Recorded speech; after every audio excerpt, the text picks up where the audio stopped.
Hi friends, welcome back to Kanna traveller. ఇంకో మంచి feel good స్టోరీతో మీ ముందుకు వచ్చాను. Please subscribe my channel if you are not done. Thank you. కథలోకి వెళ్తే, ఒక జంట, ఆ జంటకి పెళ్ళి 60 సంవత్సరాలు అయింది. 60 సంవత్సరానికి తెలిసిందే కదా, షష్ఠి పూర్తి. వాళ్ళిద్దరూ సరే మనం గుడికి వెళ్దాం, దేవుడు దండం పెట్టుకుందామని ముందుగానే ప్లాన్ చేసుకున్నారు. పొద్దున్నే నిద్ర లేచారు. ఇద్దరు తలంటి స్నానాలు చేసుకున్నారు, పట్టుబట్టలు కట్టుకున్నారు. ఆమె తలలో పూలు పెట్టుకున్నది, ఆయన సెంటు కొట్టుకున్నాడు. ఇద్దరు బయలుదేరారు, గుడికి వెళ్ళారు. దేవుడు దండం పెట్టుకున్నారు, టెంకాయ కొట్టారు. ఆ దండం పెట్టుకుంటే ఆయన కోరుకుంటున్నాడు, నన్ను ఇంకొక 18 పెళ్లి రోజులు జరిపినట్టు చూసుకో స్వామి అని చెప్పి ఆయన దేవుడికి మొక్కుకుంటున్నాడు.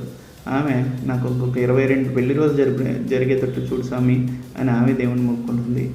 ఇంకొక 18 పెళ్లి రోజులు జరిగితే ఆయనకు 100 ఏళ్ళు నిండిపోతాయి. ఆమెకి 22 పెళ్లి రోజులు జరిగితే ఆమెకి 100 ఏళ్ళు నిండిపోతాయి. సో వాళ్ళిద్దరూ కలిసి నిండు 100 ఏళ్ళు కలిసి ఉండాలని దేవుడికి దండం పెట్టుకుంటూ ఉన్నారు. చాలా ఆదర్శ దంపతులు.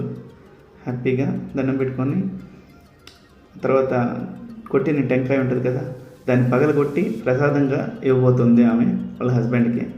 అట్లా ఇస్తూ ఇస్తూ ఇస్తూ ఆమె కుప్పగొలిపోయింది. అలా కుప్పగొలిపోయేటప్పటికి అయ్యయ్యో ఏమైందని చెప్పి ఆయన టెన్షన్ పడిపోయి 108కి ఫోన్ చేసి హాస్పిటల్లో జాయిన్ చేయించాడు. డాక్టర్ చెప్పాడు, ఈమె చాలా రోజులు బతకదు, కథ అయిపోయింది, లాస్ట్ స్టేజ్లో ఉంది అని చెప్పినాడు. ఇంటికి తీసుకెళ్ళి ఆమె జాగ్రత్తగా చూసుకోండి, ఎన్ని రోజులు బతుకుతుందో కూడా చెప్పలేం. హార్ట్ చాలా వీక్గా ఉంది, బాడీలో పార్ట్స్ అన్నీ లైక్ కిడ్నీస్, కాలేయం అన్నీ కూడా చాలా ప్రాబ్లమేటిక్గా ఉన్నాయి, కాబట్టి జాగ్రత్తగా చూసుకోండి, ఎన్ని రోజులు బతుకుతుందో తెలియదు అని చెప్పారు. సరే ఇంటికి తీసుకెళ్ళిపోయాడు. వీలైనంత వరకు ఆమెకి సపర్యలు చేసుకుంటూ ఆయన కళ్ళని వెళ్తీస్తూ ఉన్నాడు. ఆమె కళ్ళలోకి చూస్తూ, ఆమె కళ్ళు ఎంత మంచి కళ్ళు, ఏది దాచిపెట్టు, ఇంత మంచి కళ్ళు నన్ను వదిలి వెళ్ళిపోతాయా అనుకుంటూ, సరేలే అనుకుని పర్వాలేదు ఈ ప్రస్తుతానికి బతికే ఉంది కదా అని సంతోషపడుతూ ఉన్నాడు. ఆమె మీద ఆయన ఫీలింగ్ ఏంటి, ఆమె నా దగ్గర ఏది దాచిపెట్టదు అనే ఫీలింగ్లో ఉన్నాడు పాపం కదా. గర్వంగా ఉంది, ఇలాంటి భార్య దొరకడం నా అదృష్టం అని. నిజంగా కూడా అంతే, ఆమె అలాగే మెలిగింది. అన్ని సంవత్సరాలు ఏది దాచిపెట్టలేదు, అంత ఓపెన్, తెరిచిన పుస్తకంలాగా ఉంది ఆమె జీవితం. వాళ్ళ హస్బెండ్ వైఫ్ వాళ్ళ అన్యోన్య దాంపత్యం అలాగే నడిచింది అన్ని సంవత్సరాలు. సరే పెళ్ళైన దగ్గర నుంచి అతని దగ్గర ఏమీ దాచలేదు, కానీ అతనితో పంచుకుంది ఒకటి ఉంది. అదేంటంటే ఆమె పెళ్ళైన తర్వాత ఎత్తుకొని వచ్చిన ట్రంక్ పెట్టి, అది కటక పైన పెట్టింది. మీరు ఏమైనా అడగండి నేను ఆన్సర్ చేస్తా, ఏమైనా ఇవి అడగండి నేను ఇచ్చేస్తా, ఈ ట్రంక్ పెట్టిన మాత్రం తాకొద్దు అని చెప్పి ఆమె షరతు పెట్టింది. సరే నా భార్య అడిగింది, ఈ చిన్న కోరిక తీర్చేద్దాం అనేసి పెళ్ళైనప్పటి నుంచి ఇప్పటి వరకు ఆ ట్రంక్ పెట్టి గురించి ఆయన అడగలేదు, దాన్ని ఆయన టచ్ చేయలేదు. ఆయన అంతే నిజాయితీగా ఉన్నాడు కదా. ఒకరోజు ఆ ట్రంక్ పెట్టిని చూసి, ఏమే ఈ ట్రంక్ పెట్టిన ఇప్పుడన్నా నేను చూడొచ్చా అన్నాడు. అయ్యయ్యో నేనే చెప్దాం అనుకుంటున్నానండి, ఫస్ట్ తీయండి ఆ ట్రంక్ పెట్టిని అన్నది. సరే ఆ ట్రంక్ పెట్టిని తీశాడు.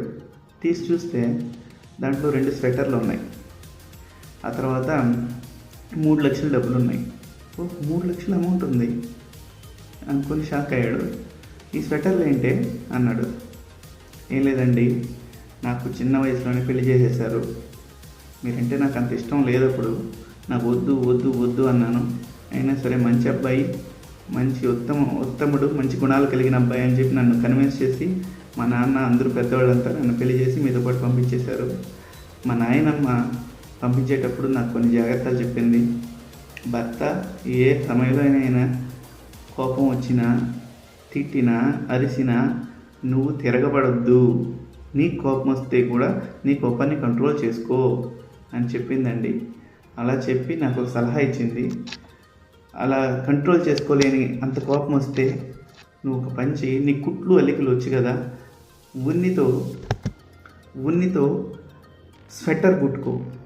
ఆ స్వెటర్ కుట్టుకునే టైంలో నీ కోపం తగ్గిపోతుంది. తర్వాత కోపం తగ్గిపోయిన తర్వాత నీ భర్తతో పోయి ప్రశాంతంగా మాట్లాడుకో, ఆయన నీకు అదేవిధంగా ఆన్సర్ ఇస్తాడు అని చెప్పి నాకు సలహా ఇచ్చిందండి. నాకు ఎప్పుడన్నా మీ మీద కోపం వచ్చినప్పుడు నేను ఉన్నితో ఆ స్వెటర్లు కుట్టేదాన్ని అని చెప్పింది. ఓ అవునా, ఓ నా లైఫ్ ఎంత బాగుంది, నా మీద నా భార్యకి 2 సార్లు కోపం వచ్చింది 60 సంవత్సరాల్లో అని మనసులో అనుకొని చాలా సంతోషపడ్డాడు. అది సరే, ఇంత డబ్బులు ఎట్టు వచ్చిందే నీకు అని అడిగాడు. అదే, నేను కుట్టిన స్వెటర్లన్నీ అమ్మి సంపాదించిన డబ్బులండి అది అన్నదా. 3 లక్షల రూపాయల స్వెటర్లు కుట్టినామంటే నీకు ఎంత కోపమే నమ్మిందా అనుకున్నాడు అతను.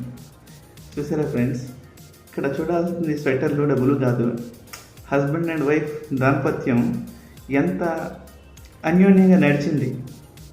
ఎలా, ఒక చిన్న అవాయిడింగ్ వల్ల కోపాన్ని వస్తే ఆ టైంలో అవాయిడ్ చేసింది ఆమె.